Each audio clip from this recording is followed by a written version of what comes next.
Hey everyone, welcome back to the channel. I'm super excited to kick off a brand new tutorial series where we will be diving into building a Call of Duty inspired loadout system in Unreal Engine. By the end of this series, you will have a flexible loadout system where players can personalize their unique setups just like in Call of Duty. In this series, we will start from the ground up. We'll cover everything from setting up our weapon database, creating the streamlined UI, and making sure every part of the system is fully customizable. Now, this tutorial series is going to be beginner friendly, so if you are excited as I am, make sure you stick around, hit that subscribe button, and let's get started on building our loadout system. To get started, let's go to our content drawer and create a new folder, name this loadout system. This is where we're going to be saving all of our files for this loadout system. We're going to right click and say user interface, widget blueprint, user widget, and we're going to name this W underscore pause menu. Now we're going to use this pause menu to get access to the loadouts. So in the pause menu, it's going to be very simple and straightforward. We're going to put in a canvas panel. Inside of this canvas panel, we're going to put a overlay. Inside of this overlay, we'll add a button.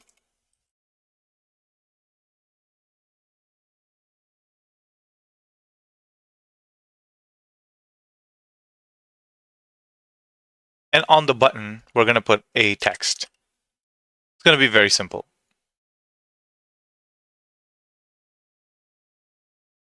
We're going to take our overlay and move it to the top here. And the text, we're going to name this loadout.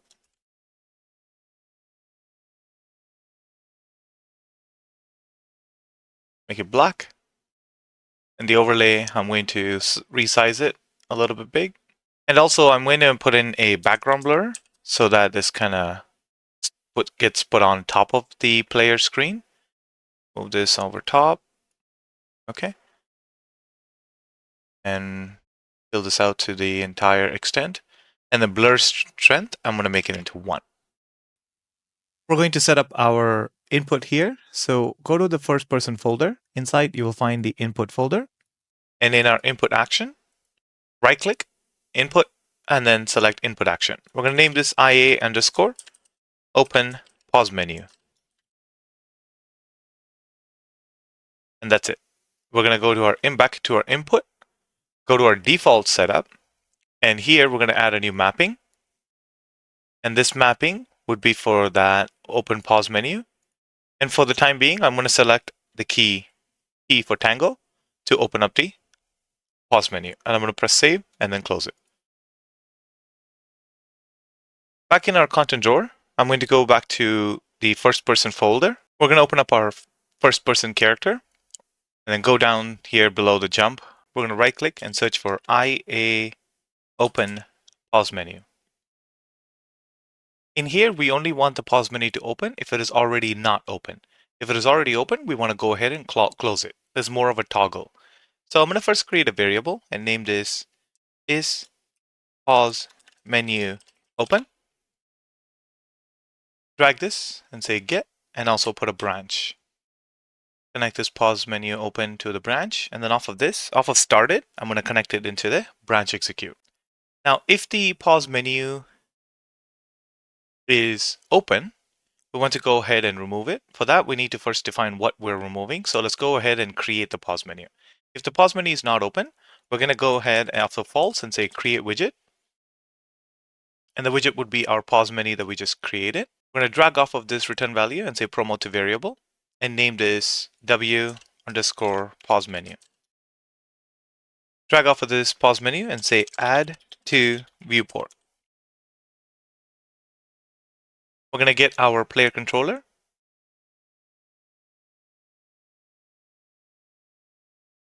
Drag off of our player controller and say set input game mode, set input mode, game, and UI. Connect this to add to viewport. And the widget to focus, we're going to drag our pause menu and connect it here. And then drag off of the player controller once more and then say set show mouse cursor. Set this to true. Now off of our true, we're going to take our pause menu open, Boolean, and we're going to connect it here and then say set it as false. And now we're going to get our player controller. And we want to set our input mode, game only. Connect this here. And then also drag off of the player controller and say set show mouse cursor to false. And we're going to get our pause menu and we're going to say remove from parent.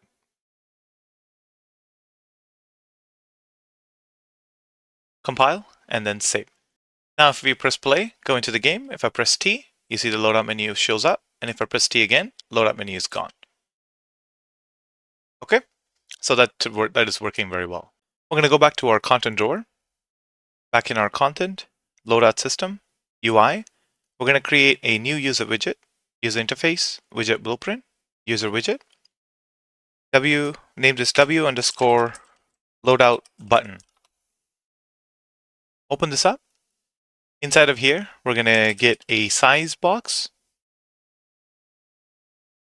Inside the size box, we're going to put in a button.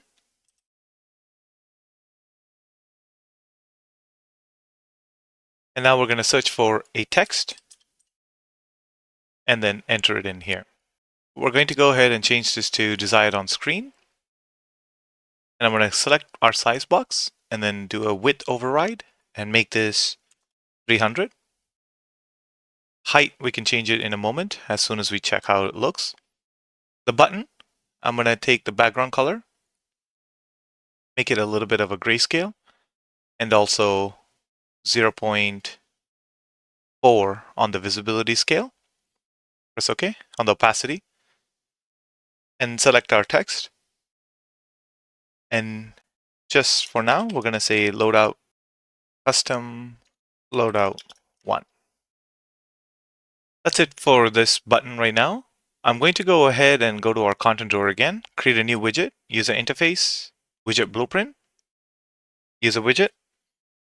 And this I'm going to name it W underscore loadout button underscore container. Open this up. And inside of here, I'm going to put in a canvas panel. Inside of this canvas panel, I'm also going to add in a vertical box.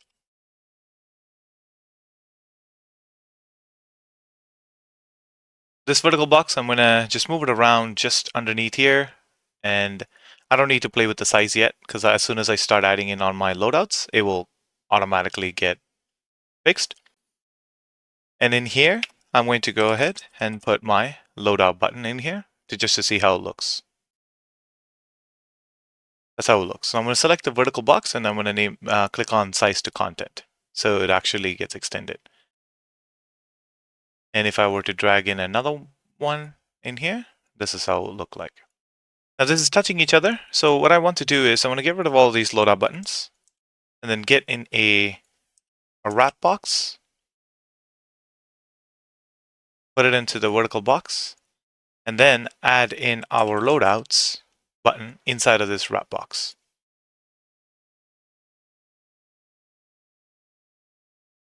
Select the wrap box, and here in a slot padding, I'm just going to make it 5 and 5 by 5.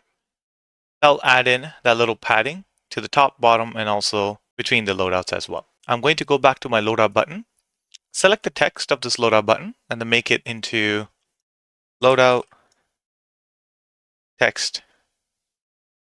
Make it into a variable. Compile and save. And I'm going to, on the event construct, I'm going to create a new variable and name this loadout index underscore index. Make this into a type integer. Select the loadout index and make the instance editable and also expose on spawn. We're going to drag our loadout text. We don't need pre-construct or we don't need the tick. We're going to drag our loadout text and we're going to say set text. Make sure it says set text. And in the text, we're going to drag off of our text and then we're going to click on format. This format, we're going to say custom loadout. And then we're going to say space. We're going to put in a space and then put in this little parenthesis. Inside of this parenthesis, I'm going to put in X. X will denote the number. Here, I'm going to drag the loadout index, and then I'm going to plug it in here. Compile and save. Back in our loadout button container, now this looks good. And we want to populate this wrap box with the loadout buttons based on how many loadouts we want in the game. So first of all, I'm going to click on this wrap box and then name this WB for the wrap box underscore loadout button underscore container. Make this into a variable. We're going to use this container to create a function to send in the loadout index to the loadout button. What this does is when the loadout gets generated, right now it says custom loadout 1. We're going to generate this custom loadout 1 with the code so that when the second loadout comes in, it'll say custom loadout 2. And the third one will be custom loadout 3 and so on and so forth. So to do that in our loadout container, off of our event construct, we're going to drag and say for loop. And this one will go from the first index to the last index, and it will create the child widgets for us with the custom loadout. So we're going to create a new variable to indicate how many loadouts we want. So we're going to name this count of loadouts. Make this of type integer. Make sure this is instance editable and also expose on spawn. Drag this count of loadouts, and then we're going to connect it here. Now this count of loadouts, the default value is set to 0. Now this 0, we want to change it to 6. And also the first index, I want to set this to 1. What this does is if I leave it at 0, when it creates the first child, it's going to say custom loadout 0, which we don't want. We want to say custom loadout 1. So that's why I'm going to set this to 1. Off of our loop body, I'm going to go ahead and say create widget. I'm going to select our loadout button for the class and also this loadout index. I'm going to connect this index here. So it will go through 1 all the way up to 6. Drag our loadout container. Drag off of our loadout container and say add child. And you have an option for add child to wrap box. Connect this execution from the create widget and also this return value to the content. Compile and save. We're going to now go back to our pause menu. And in here, go and search for our loadout container. Drag this and then put it on top of the canvas panel. Select this and then go to our anchors and then set this to the left, middle left, and then reset our position. And then also select size to content. And now we're going to set up our anchors really quickly and also stretch this out so it actually looks better. Now the reason why it's sitting in the middle is because our actual loadout container is sitting inside of a canvas panel, and that's why it's actually sitting here. You can choose to remove the canvas panel, but it doesn't really bother me here.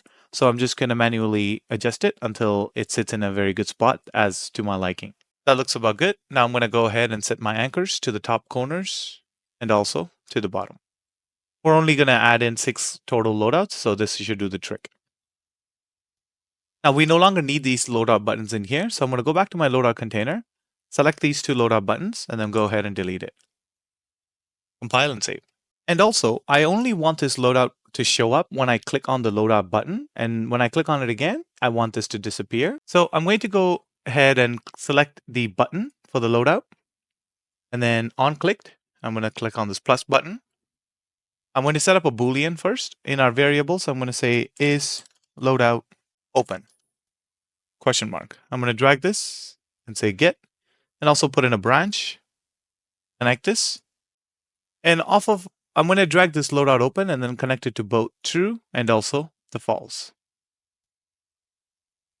If the loadout is open, I want to close it, and if the loadout is closed, I want to open it. So if the loadout is open, I'm going to get this our loadout button container, and all we're going to do is we're going to set visibility.